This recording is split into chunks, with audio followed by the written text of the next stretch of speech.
Hello students, 13.1 के two questions first video में cover करने के बाद इस वीडियो में next two questions question number 3 और 4 कवर कर देता हूं। आप क्वेश्चन को एनसीईआरटी से केयरफुली रीड कर लें, क्या दे रखा है, क्या पूछा हुआ है। रीजन बीइंग, इनकम्प्लीट पढ़ा हुआ question it always leads to wrong solution. अगर आपने ध्यान से पढ़ा नहीं, एक वर्ड भी आपने छोड़ दिया उसके अंदर, तो उसका सोल्यूशन भी ठीक नहीं कर सकते। देखिए क्वेश्चन नंबर 3 में गिवन है perimeter of floor of a room is this much. तो फर्स्ट ऑफ ऑल किसी भी रूम का अगर आपने पेरीमीटर देखना है, रूम का नहीं किसी का भी, अगर वर्ड आती है perimeter, perimeter means outer boundary. तो रूम में लेंथ और विड्थ, तो दैट इज एलबी दो बार आ रहे हैं, तो उसका मीनिंग है पेरीमीटर का। तो ये समझ लो किसी भी रूम के फ्लोर का पेरीमीटर का क्या फार्मूला बनेगा। तो we will write perimeter is given by twice L plus V। Reason being दो बार लेंथ है और दो बार विड्थ है। इसमें आपको ये भी गिवन है कॉस्ट ऑफ पेंटिंग 4 वॉल्स इतने रुपए है और रेट ऑफ पेंटिंग ये है। तो आपको बताना है रूम की हाइट कितनी है। सिंपल क्वेश्चन है बड़ा, बट अगर कॉन्सेप्ट वाइज समझोगे तो ही इजीली कर पाओगे। देखिए पेरीमीटर का ये फार्मूला बताया आपको कैसे बना। पेरीमीटर अकॉर्डिंग टू क्वेश्चन हमें दे रखा है पेरीमीटर इज 250, ये हमें दे रखा है। यहां 2 इधर आके डिवाइड करेगा तो we get L plus B is equal to 125 metre. ये L प्लस बी आ गया। अब उसके बाद एक फार्मूला मैंने लास्ट वीडियो में बताया था कि कॉस्ट के फार्मूले 3 तरह से बन सकते हैं। Cost is equal length into rate, cost is equal area into rate, cost is equal volume into rate. ये ध्यान रखना, आपको जज करने का तरीका क्या है। तरीका क्या है, जो रेट दे रखा होता है ना वो पढ़ लो। अगर लेंथ का है तो दे रखा हो ₹10 पर मीटर, अगर एरिया का दे रखा होगा ₹10 पर मीटर स्क्वायर, और अगर वॉल्यूम का है तो दे रखा होगा ₹10 पर मीटर क्यूब। तो उससे आपको आइडिया लग जाएगा कौन सा फार्मूला लगना है। अब इसके अंदर एरिया 4 वॉल्स है तो फॉर्मूला ये लगेगा cost is equal to area, area means area 4 walls जहां पर पेंटिंग करनी है, एरिया 4 वॉल्स इनटू रेट। ये फार्मूला आपको मैंने बता दिया, अप्लाई होगा इसके अंदर। कॉस्ट की जगह पुट कर दे cost that is 15,000 is equal to area 4 walls. अभी हमें नहीं पता, मैं इसे एज इट इज पुट कर देता हूं, एरिया 4 वॉल्स इनटू रेट की जगह 10। ये 10 यहां मल्टीप्लाइड है, इधर आके डिवाइड करेगा तो therefore we get area 4 walls, area of 4 walls divide करके आएगा 1500 मीटर स्क्वायर। अब एरिया 4 वॉल्स का हमारे पास फार्मूला है, you know it very well. वो फर्स्ट वीडियो में मैंने आपको बता दिया, सारे फार्मूले आपको याद रखने हैं। तो एरिया 4 वॉल मींस क्यूबॉइड का लेटरल सरफेस एरिया, और वो गिवन है twice H L plus B. तो इसकी वैल्यू फार्मूले से उठा ली हमने और इसे यहां पुट कर दिया। अब इसमें 2 ये तो नोन है ही, L प्लस बी ये भी नोन हो चुका है, ओनली रह गया H अननोन। यहां वैल्यू पुट कर देंगे, we get 2 into H into L plus B की जगह पुट कर दे 125 इज इक्वल टू 1500, और इनका प्रोडक्ट है 250 इधर मल्टीप्लाइड है, उधर आके डिवाइड करेगा तो H is equal to 1500 upon 250, और इसे डिवाइड करोगे तो 6 metre. Therefore height of room is 6 metre, height of room is equal to 6 metre. We get this answer. एक और बता दूं आपको कि लास्ट में ना आंसर हमेशा H की फॉर्म में, L की फॉर्म में, B की फॉर्म में नहीं छोड़ते, दैट डजंट लुक गुड।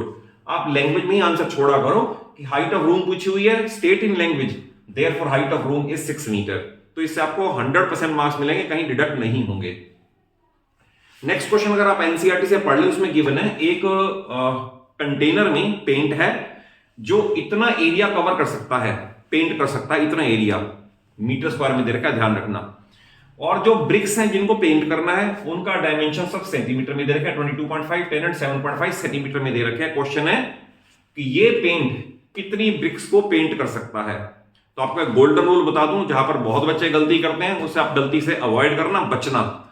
किसी भी क्वेश्चन में जब तक आप यूनिट सेम नहीं करोगे, मैंने देखा है स्टूडेंट, क्योंकि बड़ा लंबा एक्सपीरियंस है मुझे पढ़ाने का, मैंने देखा है स्टूडेंट्स क्या करेंगे, एक चीज मिलीमीटर में आ रही है, एक सेंटीमीटर में, एक मीटर में, और बच्चे को पता है फार्मूला कौन सा लगना, उठा के वैल्यू पुट कर दी और सारा क्वेश्चन बेकार हो जाता है, कुछ मार्क्स नहीं मिलते उसके। तो फर्स्ट ऑफ ऑल आप कोई चाहे मीटर में कर लो चाहे सेंटीमीटर में कर लो, that all depends upon your convenience. But ये काम कभी नहीं करना कि कुछ मीटर में, कुछ सेंटीमीटर में, कुछ मिलीमीटर में और आप क्वेश्चन करे ही जा रहे हो तो 0 मार्क्स मिलते हैं। तो देखिए इसके अंदर यूनिट सेव करना बहुत जरूरी है, ये ध्यान रखना। तो आपको मैं एक बता दूं कि कन्वर्ट होता कैसे है। तो देखिए पहले ये बड़ी इंपॉर्टेंट बात है, आप सीख लो इस बात को कि 1 metre is equal to 100 centimetre. You know it very well. एक मीटर स्केल जो होता है उसके अंदर सेंटीमीटर के डिवीजन 100 होते हैं, बट अगर 1 मीटर स्क्वायर आएगा तो उसे ध्यान रखना 100 इंटू 100 सेंटीमीटर स्क्वायर। और अगर 1 मीटर क्यूब आएगा तो इसका मीनिंग है 100 इंटू 100 सेंटीमीटर क्यूब। तो आप ये ध्यान रखना, अगर कन्वर्जन इस स्केल से कर दोगे तो आगे क्वेश्चन में गलती हो ही नहीं सकती, कोई चांस ही नहीं गलती हो जाए। बाकी आपको फार्मूले पता ही है, मैं थोड़ा आपको मैं सिखा देता हूं इसके अंदर। तो जो एरिया पेंट हो सकता है, area which can be painted, वो आप कैलकुलेट कर लें। वो आप दे ही रखा है, सिर्फ मल्टीप्लाई करना है। तो 9.375 इंटू, क्योंकि मुझे मीटर स्क्वायर के सेंटीमीटर स्क्वायर बनाने हैं तो हमें ये फिगर यूज करेंगे, that is 100 into 100 centimetre square. इतना एरिया पेंट हो सकता है, ठीक है। अब देखें ब्रिक को पेंट कर रहे हैं ओवरऑल, तो क्या लगेगा, ब्रिक क्या है, brick is in a way cuboid, और क्यूबॉइड का टोटल सरफेस एरिया क्या है, twice LB plus BH plus HL। ये लास्ट वीडियो में बता चुका हूं। तो we calculate TSA of 1 brick which is given by twice LB plus BH plus HL। इनकी वैल्यू पुट करें, ट्वाइस LB मींस इन दोनों को मल्टीप्लाई कर रहा हूं 225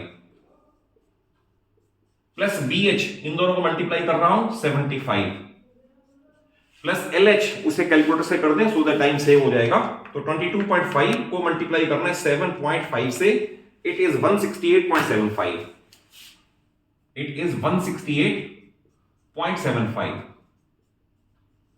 और क्योंकि सरफेस एरिया वॉल्यूम में ध्यान रखना कैलकुलेशन में बहुत टाइम लगता है, तो थोड़ा सा वो से फास्ट करना पड़ेगा। फॉर द टाइमिंग आपको मैं कैलकुलेटर से आंसर टैली करके बता दूंगा और मेथड सिखा दूंगा। इससे मैं इंटू 2 करूंगा तो ये आएगा 937.5। मैंने सारा बता दिया, 937.5 और सेंटीमीटर स्क्वायर आ गया। ये एरिया 1 ब्रिक है और इतना एरिया इसका पेंट हो सकता है। तो लास्ट में आपको फार्मूला ये बनाना है, नंबर ऑफ ब्रिक्स। मैं यहां लिख देता हूं, number of bricks is equal to total area which can be painted, total area which can be painted upon area of 1 brick, area of 1 brick. तो दोनों डायमेंशन आ चुकी है। मैं सिंपली यहां पर वैल्यू पुट कर देता हूं and you will get the answer. यहां पुट कर देते हैं वैल्यू।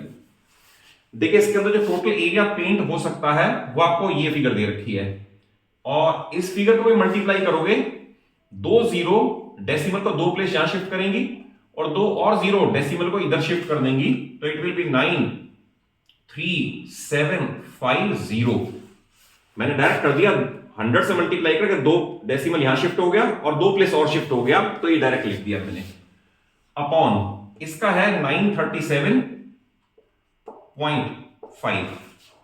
तो देखिए डेसिमल हटेगा तो 1 0 ऊपर और चली जाएगी और ये फिगर इससे पूरी कट रही है तो 100 आएगा। तो 100 bricks can be painted, it must be the answer. Number of bricks which can be painted is 100। तो ये इसका सॉल्यूशन है इसका, ठीक है। तो आई थिंक सॉल्यूशन क्लियर हो गया होगा। जहां आप गलती कर सकते हो मैंने मुझसे हाईलाइट करके मार्क करके बता दिया है। यूनिट कन्वर्जन करना, उसमें गलती मत करना।